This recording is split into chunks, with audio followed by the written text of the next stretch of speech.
We now want to bring in CBS News senior political editor Steve Chaggaris. He joins me now from Washington. Steve, thanks so much. I want to start by getting your reaction to the vice president's comments that we were just listening to and some of the other ones earlier. What stood out?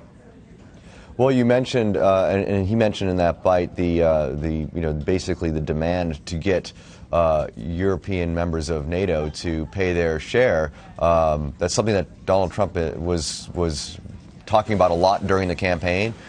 Suggested that America was footing the bill for these European nations, and they're clearly going to put serious pressure on European countries to pay their fair share into NATO. What also stood out to me is Pence's demeanor.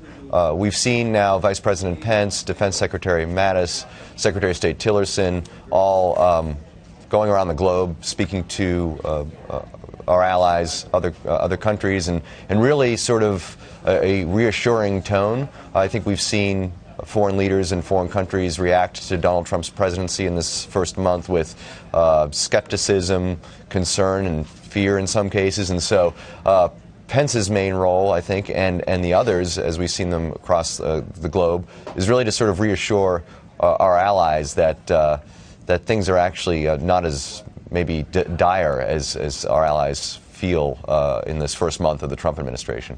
Yeah, another thing that was asked about within the press conference once it was over and the questions went to reporters, it wasn't just about reassuring about NATO and our allies, but a lot of people still having questions, too, about the National Security Advisor position and how the vice president felt about General Flynn.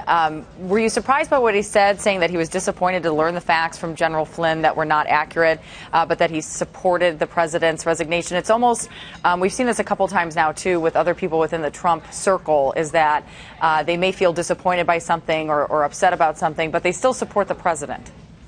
Yeah, so what's interesting there, first of all, it's the first time we heard from Pence on this since Flynn's dismissal. What was interesting to me is that Pence was really the one that was left hanging by Flynn's not telling him exactly of what he needed to know. Pence was the one that went out on the Sunday shows and said something that was not true about what Flynn knew in terms of discussing sanctions with the Russian ambassador. And so Pence was really sort of the face of Flynn's mistake. And Pence seemed to sort of say, yes, I was disappointed. I probably, if I was in Pence's position, used a harsher word than disappointed. But I'm not surprised to see him sort of take the party line on this, which is, it was right for Trump to dismiss him for that. Good point on pointing out this is the first time we've heard from him. I do want to ask you another point that came up within the press conference in the wake of the president's tweet over the weekend, in which he called some news outlets the enemy of the American people. Vice President Pence was asked about that and the role of a free and independent press in the United States. I want to go ahead and take a listen to what he had to say at the press conference, and then we'll talk. Rest assured, both the president and I strongly support a free and independent press. But you can anticipate that the president and all of us will continue to call out the media when they play fast and loose with the facts. And the truth is that we have in President Trump someone who has a unique ability to speak directly to the American people. And when the media gets it wrong, I promise you, President Trump will take his case straight to the American people to set the record straight.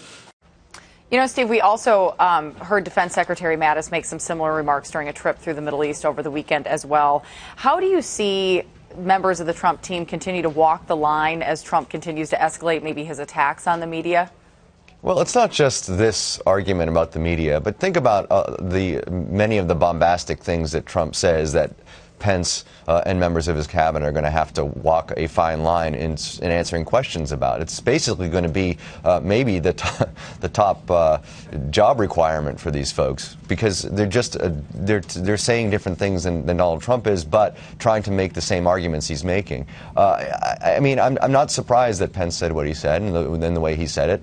But keep in mind too, this is Donald Trump's game, and I think the media, we need to be a little bit careful that we're sort of playing into it by reacting reacting, overreacting potentially to what he says. Yes, he's saying things that are extremely bombastic and extremely offensive to a lot of journalists. But at the same time, this is an effort, I believe, on Trump to divert attention from some of the things that are going on in his administration that he doesn't want as much coverage of, like Russia, like the fact that they have not repealed Obamacare yet on Capitol Hill, like the fact that there's a discussion over tax reform, which is something that they thought they were going to get done a lot earlier than now. There are a lot of things that aren't going the president's way, and I think this effort to train the focus on the media is an effort to really sort of divert attention from the things that aren't going so well in his administration right now. Well, I think that's true because, you know, when you talk to a number of his supporters, when he comes out and says these types of things, it really only likes the president. They only like the president more, it seems like, after he comes out and says some of these things, and really they don't want to hear the criticism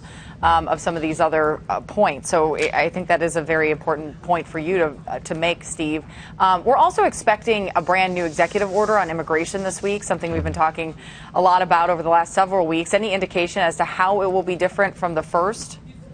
Well, I mean, it's obviously going to not include green card and legal permanent residents. Those folks who were written into the first version of this that wound up, causing this thing to get mired out in the courts. Those will not be part of this plan. But the the 7 nations that were included in the first one, it seems reportedly will be included in this next version. Basically, what this is a reset to try to avoid being mired legally in the courts like the first one did. So I would anticipate that it's going to look fairly similar to the first one without the issues in there that caused this to be taken to court. It sounds like it could be released as early as today as well. Well, we'll see. It is a holiday, so you never know. Well, with this administration, you never know. So That's we may right. get that. We're always on our toes. You have to be. Our Steve Chaggaris for us in Washington. Thanks so much for being with us, Steve. Thanks.